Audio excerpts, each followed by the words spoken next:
हुआ एक और सुपर ओवर, इस बार बाजी मारी सुपर वी विराट कोहली की आरसीबी ने। 40 ओवर का खेल हुआ, टोटल बने 402 रन, लेकिन फिर भी नतीजे तक पहुंचने के लिए लेना पड़ा सुपर ओवर का सहारा। यही है IPL, it's incredible premier league, और ये है दुनिया की सर्वश्रेष्ठ टी20 लीग। तो करते हैं मुंबई वर्सेस आरसीबी के मैच के बारे में बातचीत। भाई बदल दो टूर्नामेंट का नाम, ये इंडियन प्रीमियर लीग नहीं है, ये है इनक्रेडिबल प्रीमियर लीग। तो करते हैं शुरू से शुरुआत। टॉस जीता था रोहित शर्मा ने और उन्होंने लिया गेंदबाजी का फैसला। ये कब समझे कि कप्तान सभी की ग्राउंड बड़े हैं, भले ही पिच आपको फ्लैट दिखाई दे रही हो, बाद में ड्यू आ जाता है, लेकिन फिर भी यहाँ पर 180 से लेकर 200 तक का रन चेस करना इम्पॉसिबल है अगर आप शुरू के 2-3 विकेट गिरा दे तो। फिर भी सबकी सोच वही है कि टॉस जीतो, फिर गेंदबाजी लो और फिर आप रन चेस कर लो। आरसीबी ने बड़े ही बेहतरीन तरीके से शुरुआत की अपने इनिंग की, और फिंच आज मूड में दिखे, टच में दिखे और उन्होंने लगा दी हाफ सेंचुरी। इनक्रेडिबल, उन्होंने बहुत ही बढ़िया इनिंग खेली। फिर जब वो आउट हो गए, विराट कोहली आए जो अभी भी टच में नहीं लग रहे हैं। सुपर ओवर में उन्होंने ही फिनिश किया।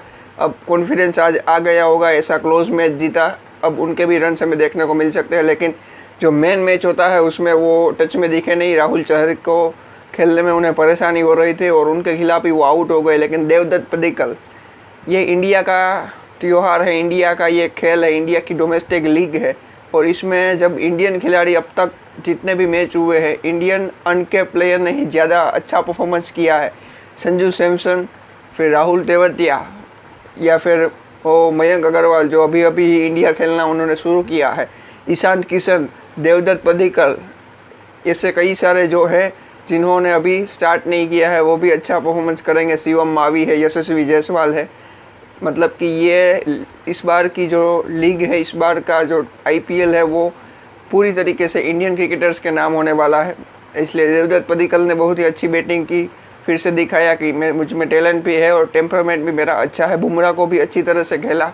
फिर उसके आउट हो जाने के बाद एबी डिविलियर्स, जिनके लिए लॉकडाउन वगैरह कुछ नहीं है, कुछ मानो चेंज ही नहीं हुआ था, 2 साल से वो अंतर्राष्ट्रीय क्रिकेट से दूर है, लेकिन फिर भी वही टच, वही फ्लो, एबी डिलीवर। मतलब कि अगर स्टैंड में उनको गेंद मारना मतलब उसके लिए कुछ भी मुश्किल की बात नहीं है, वो ऐसे ही शॉट लगा देते हैं। और बुमराह को भी उन्होंने पूरी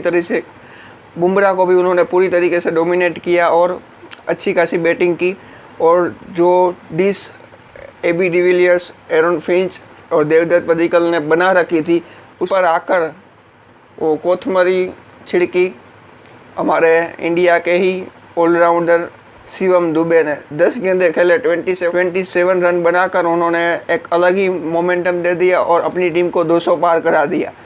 अब 202 रन का टारगेट था, जो कल के मुकाबले 22 रन कम था। कल राजस्थान ने 224 रन चेस कर लिए थे और इसका पीछा करने उतरे रोहित शर्मा और क्विंटन डी कॉक। सबको पता है कि रोहित को शुरू में स्पिन की तकलीफ होती है, इसलिए कोहली जो उनका अजीत दोस्त, उन्होंने स्पिन लगा दी दूसरे ही ओवर से और रोहित शर्मा आउट हो गए। फिर सूर्य कुमार यादव भी बिना खाता खोले आउट हो गए।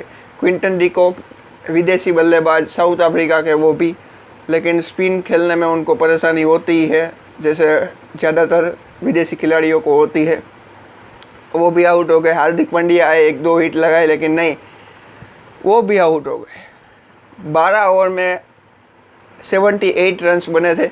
एक तरफ से ईशान किशन आते ही वो टच में लग रहे थे, पहला ही मैच वो खेल रहा था, इसीलिए मैं अपने दूसरे जो मुंबई इंडियंस के टीम के मैंने वीडियो बनाई, उसमें बोला था कि ईशान किशन को खिलाओ, आप सौरव तिवारी को बाहर बिठा दीजिए। अगर ईशान किशन का फॉर्म ठीक ठाक नहीं है फिर भी उसको खिलाओ। ये दोनों में आपको डिफरेंस देखने को मिल गया होगा, कहाँ सौरव तिवारी है और कहाँ ईशान किशन है। बेहतरीन उन्होंने इनिंग खेली, 99 रन बना दिए, 9 छक्के और 2 चौके। एक एंड तक वो एक एंड से हिटिंग करते रहे, तो 12 ओवर में 78 के करीब रन थे। तब जाकर कायरन पोलार्ड आए थे, इसलिए कायरन पोलार्ड को भी आगे भेजना होगा। आप हार्दिक पांड्या से पहले भी उनको भेज सकते हैं ताकि वो आगे से आकर मैच आपके लिए फिनिश कर सकते हैं। ये भी उन्होंने बड़े ही बेहतरीन अंदाज में फिनिश कर ही दिया था, सिर्फ 1 रन का वो फ़र्क रह गया। तो फिर 12 ओवर तक कुछ खास रन बने नहीं थे, लेकिन फिर ईशान किशन और कायरन पोलार्ड ने वो रिमांड में लेना शुरू किया और जमकर सभी आरसीबी के बॉलर्स को मानो धो डाला, धोबीघाट बना दिया था इस दुबई के स्टेडियम को, और अनबिलीवेबल हिटिंग की। लेकिन मैच हो गया टाई 201 पर, दोनों ही टीम रह गई। अब नतीजे के लिए क्या करें, तो रूल है कि सुपर ओवर। तो सुपर ओवर में फिर से पोलार्ड और पांड्या आए, हार्दिक पांड्या, और रोहित शर्मा तीसरे नंबर पर वेट कर रहे थे। अगर उनको तीसरा आना था तो पहले ही आ जाते, देर कर दी मेहरबा आते आते। इसलिए रोहित शर्मा आए, लास्ट बॉल पर वो सामने खड़े रहे नॉन स्ट्राइक पर। अगर उनको तीसरा ही आना था तो पहले ही आ जाते वो, और पोलार्ड आ जाते, और स्ट्राइक भी रोहित शर्मा को लेनी चाहिए, क्योंकि इस जो सुपर ओवर थी सैनी ने अच्छी गेंदबाजी की, लेकिन 3 ऐसे स्लॉट में बॉल थी जो स्टैंड में जानी चाहिए थी, जो 2 बॉल मिस की पोलार्ड ने और 1 बॉल मिस की हार्दिक ने। अगर रोहित शर्मा आते, शुरू के 2 में 1 हिट लगा देते, तो 2 गेंदे सैनी खुद तोहफा देकर डाल देते कि ये लीजिए आप मार दीजिए। ऐसा खौफ है रोहित शर्मा का, इसलिए वो नहीं आए इसमें। यहाँ पर उनकी आज चूक हो गई। 7 रन और 8 रन बचाना, आपके पास जसप्रीत बुमराह भले ही हो विश्व का सबसे अच्छा डेथ बॉलर, जो कि मेन मैच में पूरी तरह से धो डाला था उनको डिविलियर्स ने, तो कैसा भी अच्छा डेथ बॉलर हो, आपको विराट कोहली और एबी के सामने 8 रन बचाना बहुत ही मुश्किल काम है। इसलिए 8 रन तो बचा नहीं सकते।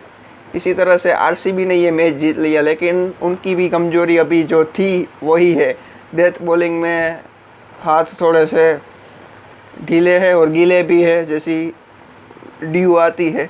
इसलिए डेथ बॉलिंग का उनको कुछ उपाय करना होगा, और मुंबई के लिए कुछ ज़्यादा उनको सोचने की ज़रूरत नहीं है। ईशान किशन जो पहला ही मैच खेला है, उस लड़के ने 99 रन बना दिए। इससे अच्छा क्या चाहिए, पॉली फॉर्म में है। हार्दिक भी टच में लग रहा है, रोहित ने पिछले मैच में रन बनाए थे, अब क्विंटन डिको अगले मैच में रन बना दे, फिर बात क्लियर है। और एक बॉलर्स को अब कुछ करना होगा, क्योंकि जसप्रीत बुमराह के साथ एक और चाहिए। Bolt is okay, Rahul Chahar भी अच्छा कर रहे हैं, कुणाल पंड्या और पैटर्सन का कुछ इलाज करना होगा। इसलिए पैटर्सन को नेक्स्ट मैच में चाहे तो मिचेल मैक्लेनेगन को वापस ले आ सकते हैं, कोई बात नहीं, लेफ्ट आर्म दोनों हो जाए, क्योंकि 2 राइट हैंड बैट्समैन को भी आप ओपनिंग करने भेजते ही हो, इसलिए 2 लेफ्ट आर्म भी चलेंगे। आरसीबी को अब तो विन जीत गए हैं, इसलिए कुछ ज़्यादा टेंशन लेने की ज़रूरत नहीं है, लेकिन डेथ बॉलिंग उनकी भी इश्यू तो है। इस मैच के हीरो की बात करें तो वो आरसीबी की तरफ से ही ऑब्वियस होगा, तो वो हो सकते हैं आरसीबी के लिए। तो आई थिंक नवदीप सैनी होंगे उनके आज के मैच प्रोटेक्टर, क्योंकि भले ही डिविलियर्स ने रन बनाए थे, रन तो यहाँ भी 201 तो बन ही गए थे, लेकिन जो 19वां ओवर सैनी ने डाला, मे बी 12 या 13 रन दिए, और फिर आकर सुपर ओवर में, मतलब काम बंदे ने सही किया है। वही है आज का आरसीबी की तरफ से मैच प्रोटेक्टर।